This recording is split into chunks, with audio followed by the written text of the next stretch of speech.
प्रिय विद्यार्थियों नमस्कार। मैं आप सभी का अजय भीम सर। थोड़ी-सी बात करने के लिए आप लोगों के साथ में उपस्थित हुआ हूँ। पिछले कुछ महीने राजस्थान में आप ये मान लीजिए कि मई के बाद का जो टाइम रहा, पीरियड रहा, ये प्रतियोगी परीक्षाओं के परिणाम का सीज़न रहा है। रीट मेंस, स्कूल व्याख्याता, वरिष्ठ अध्यापक भर्ती परीक्षा, कंप्यूटर अनुदेशक जो बीसीआई की थी, कंप्यूटर अनुदेशक की भर्ती परीक्षा थी, बेसिक कंप्यूटर इंस्ट्रक्टर उसके जो है रिजल्ट्स आए। एक हाल में परीक्षा हुई है आरएएस प्री 2023। तो ये तो चलो परीक्षा भी है, लेकिन इसके अलावा जो है ये परीक्षाओं के परिणाम का सीज़न रहा है। हज़ारों अभ्यर्थी ऐसे हैं जो इन परीक्षाओं में चयनित हुए, सेलेक्ट हुए। उन सभी को कोटि-कोटि शुभकामनाएँ। लाखों ऐसे विद्यार्थी रहे जो इस पूरे सीज़न में सफल नहीं हो पाए या किसी कारण से वो परीक्षा में असफल हो गए। मेरा ये वीडियो उन सभी असफल जो परीक्षा परिणाम में रहे विद्यार्थियों को है। हालाँकि मैं उनको असफल नहीं कहूँगा क्योंकि एक परीक्षा आपकी योग्यता, आपकी काबिलियत, आपके टैलेंट का उचित जो है मूल्यांकन नहीं कर सकती। लेकिन चूँकि इस परीक्षा में सिलेक्शन नहीं हो पाया, तो लोग कह सकते हैं कि आप असफल हुए। प्रिय विद्यार्थियों, जीवन एक अनवरत प्रक्रिया है लड़ते रहने की, संघर्ष करते रहने की। आपको अपनी मेरे पीछे एक स्क्रीन पे एक जो है कोटेशन लिखी हुई दिख रही होगी कि failure is simply the opportunity to begin again. Failure is simply the opportunity to begin again, this time more intelligently. असफलता असफलता आपकी कहानी को, आपके किस्से को, आपके किरदार को खत्म नहीं करती। असफलता सिखाती है कि इस बार दोबारा शुरू करना है और ज़्यादा बेहतर तरीके से, और ज़्यादा मज़बूत तरीके से। दुनिया में किसी भी व्यक्ति का जितने लोग आप जानते हो, जो विश्व में सफल हुए, जिन्होंने अपना नाम किया, जिनको हम लोग जानते हैं, कोई भी व्यक्ति, ऐसा कोई उदाहरण आपको नहीं मिलेगा किसी सफल व्यक्ति का कि जिसने जीवन में असफलता का सामना नहीं किया हो। हम थॉमस अल्वा एडिसन का नाम सुनते हैं, 9999 बार वो फेल हुए और फिर आखिर में उन्होंने क्या किया कि 10,000वीं बार वो बल्ब बनाने में कामयाब रहे थे।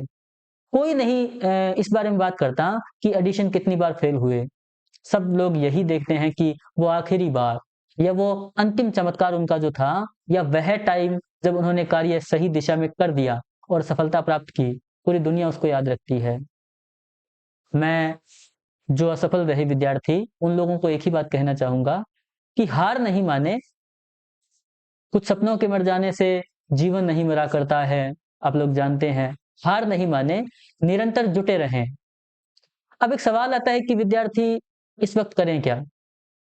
अगर आप राजस्थान का प्रोस्पेक्टस देखें तो शिक्षक भर्ती का कोई एग्ज़ाम नज़दीक में दिखाई नहीं दे रहा। आरएएस प्रीलिम्स का एग्ज़ाम हो चुका है, कुछ अभ्यर्थी इसमें जो है अच्छे अंक प्राप्त कर रहे हैं, निश्चित सी बात है, रिज़ल्ट आया नहीं उसका, जल्दी ही परीक्षा परिणाम आने वाला है। तो जो विद्यार्थी इसमें अच्छे अंक प्राप्त कर रहे हैं या जैसे मान लीजिए कट ऑफ, मैं कट ऑफ का कोई प्रेडिक्शन की बात नहीं करूँगा यहाँ। कट ऑफ से अबोव जिनको लग रहा है कि मतलब ठीक-ठाक नंबर आ रहे हैं, प्री पास हो जाएगा, तो उन लोगों को शुभकामनाएँ। लेकिन बहुत से विद्यार्थी ऐसे हैं जिनके आरएस प्री के एग्ज़ाम में लंबे समय से तैयारी कर रहे थे, 1 साल से 1.5 साल से, और प्रीलिम्स के एग्ज़ाम में ऐसा लग रहा है कि नंबर कम रह गए, क्वेश्चन्स नेगेटिव ज़्यादा हो गए या उतने प्रश्न नहीं अटेम्प्ट कर पाए जितने कि करने चाहिए थे। तो उनके लिए भी मैं ये बात कहना चाहूँगा। अभी निकट में अगले 12 महीने, 7 महीने, 8 महीने कोई नज़दीक भर्ती भर्ती दिखाई नहीं दे रही है। भर्ती परीक्षा नहीं है क्लोज़, 1 महीने, 2 महीने में। इतिहास हमेशा एक बात कहता है। इतिहास कहता है कि युद्ध की तैयारी शांति काल में होती है। युद्ध की तैयारी तब नहीं होती कि जब युद्ध स्टार्ट हो जाए। हम एक कहावत सुनते हैं कि आग लगने पर कुआँ खोदना उचित नहीं है। तो इस बात को हमेशा ध्यान रखें दोस्तों कि कोई भी एग्ज़ाम है, कोई भी कॉम्पिटिटिव, और विशेष रूप से पिछले कुछ सालों में कॉम्पिटिशन की जो फ़ॉर्मेट है, कॉम्पिटिशन का जो सेटअप है, ये थोड़ा जटिल हो गया है। अभ्यर्थी बहुत सारे होते हैं, परीक्षा में जो प्रश्न पत्र आते हैं वो जटिल आते हैं, जो सब्जेक्ट्स की, टॉपिक्स की जो डेप्थ है वो बढ़ती जा रही है और समझ आधारित प्रश्न यानी कि एप्लाइड पोर्शन जो है, ये लगातार परीक्षा में ज़्यादा पूछा जा रहा है। और केवल 2 महीने, 1 महीने, 1.5 महीने तैयारी करके किसी भी एग्ज़ाम को, अगर कोई बहुत छोटे लेवल का एग्ज़ाम है, जिसमें कि बहुत डीप नॉलेज की आवश्यकता नहीं होती, उसको भी पास कर पाना जो है आजकल मुश्किल होता जा रहा है। तो प्रिय विद्यार्थियों, मैं ये कहना चाहता हूँ, मेरा कहने का अर्थ ये है कि युद्ध की तैयारी शांति काल में होती है। ये जो समय है आपका अगले 5-7 महीने या अगला जब भी आपकी कोई अगली भर्ती परीक्षा आए, जैसे दिसंबर में यूजीसी नेट का एग्ज़ाम है, अगर कोई विद्यार्थी असिस्टेंट प्रोफ़ेसर का एग्ज़ाम देना चाहे, या कोई विद्यार्थी मान लीजिए कि वो पोस्ट ग्रेजुएट है और पोस्ट ग्रेजुएशन में उसके 50 या 55% मार्क्स हैं, जो एलिजिबल है यूजीसी नेट के लिए, वो उसका एग्ज़ाम दे सकते हैं। उनका एग्ज़ाम तो 2 ही महीने में आगे होने वाला है। इसके अलावा अगले साल में सीईटी का एग्ज़ाम होगा, ग्रेजुएशन लेवल या प्लस 2 लेवल, ओके? या फिर बहुत ज़्यादा निकट भविष्य में ही सब इंस्पेक्टर की भर्ती आने वाली है, स्कूल व्याख्याता की भर्ती भी अभी पेंडिंग चल रही है, नई स्कूल व्याख्याता, वरिष्ठ अध्यापक की भी नई भर्ती आने वाली है, रीट का भी दोबारा जो एलिजिबिलिटी एग्ज़ाम है ये होने वाला है। तो जब तक वैकेंसी नहीं आती है, नोटिफ़िकेशन नहीं जारी होता, ये समय आपके जीवन की, आपके विषय की, आपके ज्ञान की बिल्डिंग का है। बिल्डिंग का मतलब ये कि आपको निर्माण करना है, अपने ज्ञान को दोबारा से एकत्र करना है। एक बात तो ये कि जैसा मेरा तरीका है या मेरा जो अनुभव है, हर किसी पे ये अप्लाई हो ज़रूरी नहीं, लेकिन फिर भी हम कोई अच्छी बात अगर हमें मिले, तो हम उसको ग्रहण कर सकते हैं। मान लीजिए पेपर अच्छा नहीं हुआ, या मान लीजिए परिणाम अच्छा नहीं रहा। 1 दिन, 2 दिन, 3 दिन, 4 दिन आप थोड़ा तनाव में आ जाते हैं, डिप्रेशन में आ जाते हैं। कोई बात नहीं, जायज़ है, हम मनुष्य हैं, मानव इंसान हैं, और भावनाएँ सभी की होती हैं, और भावनाएँ आहत भी होती हैं। भावनाएँ हैं तो आहत भी होंगी। तो 2-4 दिन के लिए, 1 दिन के लिए, 2 दिन के लिए, जितना आपका समय रहे, तनावग्रस्त भी होइए, थोड़ा-सा टेंशन भी लीजिए। अपने परिवार के लोग, अपने भाई-बहन, माता-पिता, अपने दोस्त जो क्लोज़ हों, उन सबको फेस कीजिए, उनसे बात कीजिए। और उसके बाद में जब आपको ऐसे लगे कि 2-4 दिन के बाद में आप थोड़ा ठीक फ़ील कर रहे हैं, कम्फ़र्ट फ़ील कर रहे हैं, तो उसके बाद में 24 घंटे, मेरा ये मानना है कि 24 आवर्स, या इसको आप 2 दिन भी कर सकते हैं। 24 घंटे या 2 दिन, जो मेरा तरीका है, मंथन कीजिए खुद के साथ, विचार कीजिए, चिंतन कीजिए खुद के साथ, एक पॉज़िटिव सकारात्मक चिंतन। जो आपने एग्ज़ाम दिया, जो परीक्षा आपने दी, जिस एग्ज़ाम में आपका सिलेक्शन नहीं हो पाया, उस परीक्षा के बारे में मंथन कीजिए कि ऐसे कौन से फैक्ट्स रहे, ऐसे कौन से कारक रहे जिनकी वजह से आपके 1 नंबर, 2 नंबर, 5 नंबर या इससे कोई ज़्यादा नंबर कम रह गए। कौन-कौन सी ऐसी गलतियाँ थी जो आपने परीक्षा के प्रबंधन में, परीक्षा की तैयारी के दौरान, या परीक्षा कक्ष में बैठे हुए उन 3 घंटों के दौरान जो गलतियाँ आपसे हुई, उन गलतियों पर मंथन करें। 24 आवर्स, 1 दिन या 2 दिन, 48 आवर्स। और इन 2 दिन में आप अपने मित्रों से, दोस्तों से बात करें, लेकिन आपका दिमाग, आपका मन उसी जो है धारा पे होना चाहिए कि क्या ऐसा जो है मुझसे क्या ऐसी मुझसे गलती हो गई कि मेरा परिणाम जो है उससे मैं दूर रहा, या मैं सफलता से, परीक्षा में सफलता से दूर रहा। और उस 24 घंटे के दौरान आपको जो कुछ भी समझ में आए, 1 बात, 2 बात, 4 बात, 5 गलतियाँ, उन बातों को नोट कर लीजिए। ये लिख लीजिए कि कौन-सी ऐसी वजह रही, उसमें कोई कई वजह हो सकती है, कई तरह की जो आजकल चल रही है, आजकल की यूथ जनरेशन की जो प्रॉब्लम्स चल रही है। हो सकता है आपके पास आर्थिक संसाधनों का अभाव हो, आपके पास पूरी किताबें उपलब्ध ना हो पाई हों। हो सकता है आपको कोई ऐप खरीदना हो, ओके? और वो ऐप आप मौके पे नहीं खरीद पाए हो। हो सकता है कि आपके पास जो है वातावरण उपलब्ध नहीं हो। आप किसी ऐसी जगह पे रह रहे थे जहाँ पर आपको जो है पढ़ाई के रिगार्डिंग माहौल नहीं मिल पाया। हो सकता है घर की स्थिति खराब रही हो। हो सकता है कि आपको फिज़िकल कोई डिसऑर्डर हो गया हो, फिज़िकल कोई प्रॉब्लम हो गई हो, ठीक है? हो सकता है कोई और अन्य प्रॉब्लम, हो सकता है कोई हस्बैंड-वाइफ हो और आपस में थोड़ा तनाव हो गया हो किसी बात को लेकर, या आपस में हम एक-दूसरे को कोऑपरेट नहीं कर पाए हों। हो सकता है आप वर्किंग वुमन हो, जो है ऐसी महिला जो मैरिड हैं और जिनको घर के काम के साथ नौकरी भी करनी पड़ती है। हो सकता है कि आप नॉन वर्किंग अनमैरिड लड़की हो या अनमैरिड बॉय हो, लड़का हो। अलग-अलग आपकी एज के हिसाब से, आपकी वर्तमान परिस्थिति के हिसाब से आपकी कंडीशंस रह सकती है। बहुत सारी जो है विविध प्रकार की समस्याएँ हो सकती हैं। मंथन करें और कोशिश करें कि उन समस्याओं का इलाज आप क्या ढूँढ सकते हैं। उन 24 घंटे में समस्या पहले, और उसके बाद में ये कोशिश करें कि क्या उनका इलाज हो सकता है। आप अपने स्तर पर क्या इलाज कर सकते हैं, और आप अपने परिवार, अपने भाई-बहन, दोस्त, मित्र, जो भी आपके बंधु हों, क्लोज़ लोग हों, उनसे उसमें किस प्रकार सहायता ले सकते हैं। ये पूरी प्रोसेस, अपनी जो कमियाँ रहीं, उनको ढूँढना, तलाश करना, और फिर उन कमियों को तलाश करने के पश्चात आप उनका समाधान ढूँढें। ये काम आपको मात्र 24 घंटे में करना है। इसके पश्चात आप क्या करेंगे? इसके पश्चात आप क्या करेंगे? उन समस्याओं के समाधान को सोचकर एक कॉपी पेन लेकर रखेंगे और उस पे लिखेंगे। कि अगले 7 महीने में, 8 महीने में मुझे इन समस्याओं से दूर रहते हुए किस प्रकार से आगे के लिए प्रिपेयर होना है। एक बात ध्यान रखें प्रिय विद्यार्थियों, 2 बातें हैं। एक बात तो ये कि हमारे गुरुजी कहा करते थे, सरस्वती किसी का कर्ज नहीं रखती। अगर आप उसके लिए माने कि ज्ञान के लिए, विद्या के लिए, सरस्वती के लिए कुछ लम्हे, कुछ मिनट्स, कुछ सेकंड्स या कोई पूँजी खर्च करते हैं, तो वह आपको उसके बदले में कई गुना, हज़ारों गुना बल्कि करोड़ों गुना जो है प्रत्युत्तर जवाब में देगी। और मेरा ये मानना है कि अगर आपने अपने असफलता या आपका सिलेक्शन नहीं हो पाया, उसके बारे में मंथन करेंगे तो आपको उससे पॉज़िटिव्स मिलेगा। आपका चयन नहीं हुआ जिस परीक्षा में, मान लीजिए, वहाँ से भी आपने बहुत कुछ सीखा है, वहाँ से भी आपने बहुत कुछ सीखा है। तो विचार मंथन करें और उसके पश्चात अपनी ताकत को, अपनी एनर्जी को, अपनी पावर को एकत्र करके जो आपने अल्टीमेट गोल सेटल किया है, स्कूल व्याख्याता, वरिष्ठ अध्यापक या कोई और, उस एग्ज़ाम के लिए दोबारा से जुट जाएँ। जितना आपके पास समय है, एक चीज़ तो मैं हमेशा विद्यार्थियों से कहता हूँ, प्रोडक्टिव बनें। एक चीज़ मैं हमेशा अपने कोई भी छोटे भाई-बहन, कोई स्टूडेंट्स रहे हों, सबसे मैं ये कहता हूँ प्रोडक्टिव बनें, उत्पादक बनें। और उत्पादक इन द सेंस पूरी तरह से खाली मत बैठिए। कुछ बच्चे ऐसे हो सकते हैं जिनकी आर्थिक स्थिति ठीक होगी, जो इकोनॉमिक रूप से स्टेबल होंगे या माता-पिता ठीक-ठाक स्थिति है इकोनॉमिक, उन्होंने कह रखा है कोई ब बात नहीं बेटा, चयन नहीं हुआ, अगली परीक्षा की तैयारी करो। कोई बात नहीं बेटा, इसमें नहीं हो पाया, तुम्हें टेंशन लेने की ज़रूरत नहीं है। पीजी में रह रहे थे, हॉस्टल में रह रहे थे, कोचिंग में जा रहे थे या कोई भी तरीके से ऐप के माध्यम से तैयारी कर रहे थे, दोबारा से स्टार्ट करो, आपको हम कोई टेंशन नहीं आने देंगे फ़ाइनेंशियल रूप से। तो उन बच्चों के लिए तो चलो एक अलग बात है, उनके लिए मेरा यही कहना होगा कि अगर आपको इकोनॉमिक फ़ाइनेंशियल रूप से कोई तनाव नहीं है, तो आप बहुत ही भाग्यशाली हैं। 2, 3, 4 दिन में आप स्वयं को मैनेज कीजिए और फिर आगे तैयारी स्टार्ट कीजिए।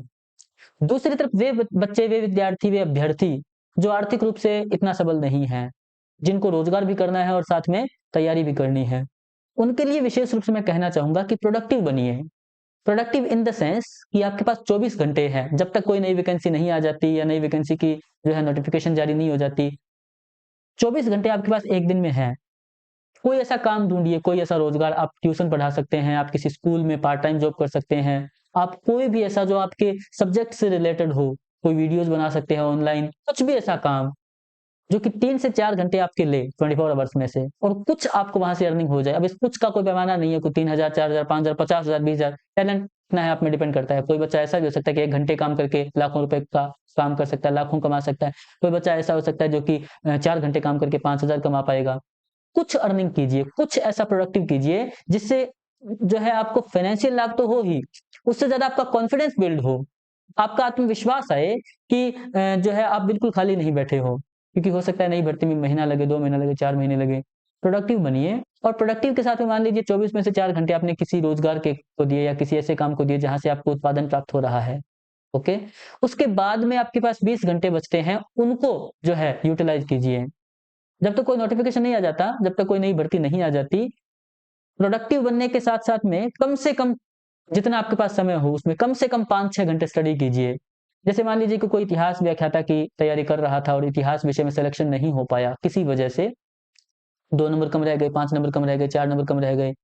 निश्चित सी बात है कि कमी तो रही और कमी रही सब्जेक्ट में, जिसकी वजह से जो है हमारा जो परफ़ॉर्मेंस है, हमारा जो प्रदर्शन है, वो उस लेवल को नहीं टच कर पाया, जो कि आरपीएससी रिक्वायर करती है या हमारी जो भर्ती एजेंसीज़ है, चाहे कर्मचारी चयन बोर्ड है, चयन बोर्ड जो जयपुर का है, ये जो है उसकी क्राइटेरिया में हम नहीं आ पाए, हम उस लिस्ट में नहीं आ पाए। कोई अंग्रेजी विषय में किसी ने परीक्षा दी, रीट मेंस में और नहीं हो पाया, किसी ने साइंस मैथ में दिया और नहीं हो पाया। एक तो ये बात कि जैसे मान लीजिए आपका विषय कोई भी रहे, इतिहास विषय रहे या कोई आपका हिंदी विषय रहे, कोई भी, इन 5-6 महीनों में उस विषय के जो बेसिक्स हैं, हो सकता है आपके बेसिक्स पहले से मजबूत हों, बहुत अच्छी बात है। अगर उन बेसिक्स में आपको कुछ इम्प्रूवमेंट करना है, ये आपको जब आप 24 घंटे मंथन करेंगे तो पता चल जाएगा। उस सब्जेक्ट के जो बेसिक्स हैं, उन बेसिक्स को मजबूत कीजिए। माने कोई आरएएस की तैयारी कर रहा है, तो आरएएस की तैयारी में क्या होता है, लास्ट के जो 3 से 4 महीने होते हैं, उन 3 से 4 महीनों में हम डट कर तैयारी करते हैं, बहुत कुछ पढ़ते हैं, ओके? और बहुत से सब्जेक्ट्स हैं उनका हम करंट का पोर्शन या ऊपर-ऊपर का सतही ज्ञान पढ़ते हैं या हमारे नोट्स बनाए हुए होते हैं उनको पढ़ते हैं, ओके? तो ऐसा प्रयास करें कि जो फेलियर का टाइम है या जो अभी शांति का काल चल रहा है, इस शांति के काल में जब भर्ती नहीं आ रही है, इस शांति के काल में अपने बेसिक्स को मजबूत करने का काम करें। एक मूवी आई थी बड़ी शानदार 90s के दशक में, सनी देओल उसमें जो है मुख्य अभिनेता थे और उस फ़िल्म का नाम सब लोगों ने देखी है, उस फ़िल्म का नाम था घातक। और उस घातक मूवी में एक बड़ा ही शानदार डायलॉग जो है ना, वो उनके पिता श्री अमरीश पुरी साहब जो है मूवी में जो उनके पिता सनी देओल के हैं, सनी देओल साहब के हैं, वो जो है उनके द्वारा बोला जाता है। वो सीन मुझे पूरा याद नहीं है, कुछ ऐसा था कि किसी बात पे इनको गुस्सा आता है बहुत सनी देओल साहब को और जब इनको गुस्सा आता है तो इनके पिता इनको कहते हैं कि बेटा अपने गुस्से को पालना सीखो और गुस्से को पालना सीखो इन द सेंस कि अगर आपने अपना गुस्सा है उसको कंट्रोल कर लिया, उसको सकारात्मक एनर्जी में कन्वर्ट करके और अपना जो तनाव, अपना डिप्रेशन, जो गुस्सा, आपका आक्रोश या असफलता से आपके अंदर जो है नेगेटिव पावर उत्पन्न हुई या जो पावर उत्पन्न हुई, उस पावर को सकारात्मक में लगाओ। उसको इकट्ठा करके और एक गुस्सा, एनर्जी, एंगर इस रूप में कि अगली वाली जो परीक्षा होगी, अगली वाली जो भर्ती होगी, उससे पहले मुझ में ऐसी कोई कमी नहीं रहेगी या ऐसी कोई फंडामेंटल त्रुटि मैं नहीं रहने दूँगा, जिसके कारण कि मेरी सफलता या मेरी परीक्षा में प्रदर्शन जो है वो प्रभावित हो। तो इन 5 से 7 महीनों में एक तो प्रोडक्टिव बनिए, उत्पादक बनिए, कुछ अर्निंग कीजिए, जो कि इकोनॉमिक रूप से स्ट्रॉन्ग नहीं है वो बच्चे, जिनकी फैमिली कंडीशन सही है, वो भाग्यशाली है जैसे मैंने कहा, तो वो अपने माता-पिता का सहयोग लें, बड़े भाई, बड़ी बहन, दोस्त, मित्र जो भी आपके क्लोज़ हों, जो आपको सकारात्मक पुनर्बलन दे सकें, नेगेटिव नहीं, पॉजिटिव एनर्जी दे सकें, उन पॉजिटिव लोगों से मिलें। उन लोगों की कहानियाँ पढ़ें 1, 2, 3, 4 जितने भी आप पढ़ पाएँ, उन लोगों की कहानियाँ पढ़ें, उन लोगों की यूट्यूब पे वीडियोज़ देखें, जो कि असफल हुए और उसके पश्चात जिन्होंने इतिहास रचा। और फिर अपनी एनर्जी को लगाइए अपने बेसिक्स को मजबूत करने में। बेसिक्स मजबूत करें और उन बेसिक्स को मजबूत करके अपने आप को बूस्ट करें, प्रोडक्टिव बनें, बेसिक्स को मजबूत करें और बूस्ट करें इस रूप में कि अगली बार जब परीक्षा हो, कभी भी हो, 1 महीना, 2 महीना, 4 महीने, पहली बात तो टाइम खराब नहीं करना है, समय बहुत कीमती है। नेपोलियन बोनापार्ट ने कहा था कि अगर मैं 4 घंटे की देरी नहीं करता, तो इतिहास कुछ और होता। ओके? तो man who wasted time, time wasted him, समय को जो बर्बाद करता है, समय उसको बर्बाद कर देता है। बहुत सी कहावतें इस बारे में हैं। तो अपने समय को यूटिलाइज़ कीजिए, प्रोडक्टिव बनिए, बेसिक्स पर काम कीजिए और इंतज़ार मत कीजिए इस बात का कि कोई वैकेंसी नोटिफ़िकेशन आएगी, कोई भर्ती आएगी तो मैं तैयारी करूँगा। इंतज़ार मत कीजिए, अपने समय का बेहतर से बेहतर सदुपयोग कीजिए। कई लोग मैंने देखा कि परीक्षा हो गई, आरएस प्रीलिम्स का एग्ज़ाम हुआ, तो जो है कुछ मार्क्स बन रहे हैं उनके, कितने भी बन रहे हों चाहे 200 में से आउट ऑफ 200, तो क्या है कि उस दिन-रात कट ऑफ देख रहे हैं। रीट मेंस का एग्ज़ाम हुआ तो दिन-रात कट ऑफ देख रहे हैं। फरवरी में एग्ज़ाम हुआ, फरवरी से लेके अब तक लोग कट ऑफ देख रहे हैं। परिणाम आ गया, सिलेक्शन नहीं हुआ तो भी कट ऑफ देख रहे हैं कि क्या पता कोई रिवाइज़ रिज़ल्ट आ जाए, क्या पता कोई दोबारा जो है परिणाम आ जाए, उसमें सिलेक्शन हो जाए। तो प्यारे बच्चों, अगर दोबारा रिज़ल्ट आ जाए और कोई रिवाइज़ रिज़ल्ट आए, कोई ऐसा रिज़ल्ट आए जिसमें कि कुछ लोगों ने जॉइन नहीं किया, उनके स्थान पर आपका चयन हो जाए, तो वो एक किस्मत तकदीर की बात है। आपको तकदीर के भरोसे नहीं बैठना है। नियतिवादी होना बुरा नहीं है, लेकिन आपको इस रूप में नियतिवादी नहीं होना है कि उम, नहीं सुप्तस्य चिंगस्य प्रविशन्ति मुखे मृगा। हम लोग ये कहावत सुनते हैं कि आलस्यं हि मनुष्याणां शरीरस्य महान् रिपुः नास्त्युद्यम समो बन्धुः यं कृत्वा न वसीदति। आलस्य मनुष्य के शरीर का सबसे बड़ा दुश्मन है।